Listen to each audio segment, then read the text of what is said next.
ఎందుకంటే ఆయన ఒక ఎక్స్టెంట్గా క్రియేట్ చేయాలని చెప్పేసి ప్రయత్నం చేసి సరే లోకల్గా ఉన్నటువంటి కొందరు చూసి హాస్పిటల్కి తరలించడం,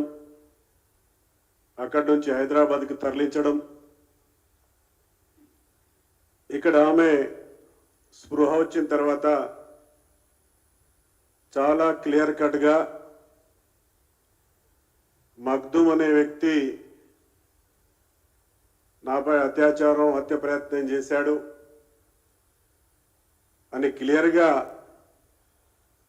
చెప్తున్నా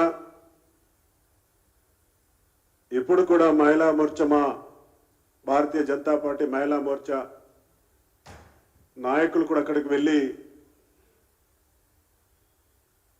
వాళ్ళ యొక్క కుటుంబ సభ్యులతో మాట్లాడితే కూడా వాళ్ళు కూడా చాలా క్లియర్ కట్గా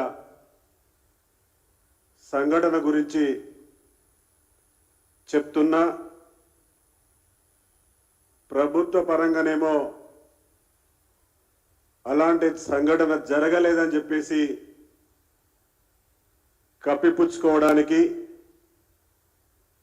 ప్రభుత్వం ప్రయత్నం చేస్తుంది. మేము ఒకటే డిమాండ్ చేస్తా ఉన్నాం, ఈ సంఘటన చేసినటువంటి వ్యక్తికి పూర్తిగా కఠినమైనటువంటి చర్యలు చేపట్టాలని, ఆ ఆదివాసీ కుటుంబానికి వారికి సాయం చేయాలని, రక్షణ ఇవ్వాలని.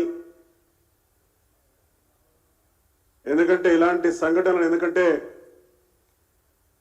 ఎలక్షన్ సందర్భంలో కూడా ఇలాంటి సంఘటన జరిగితే,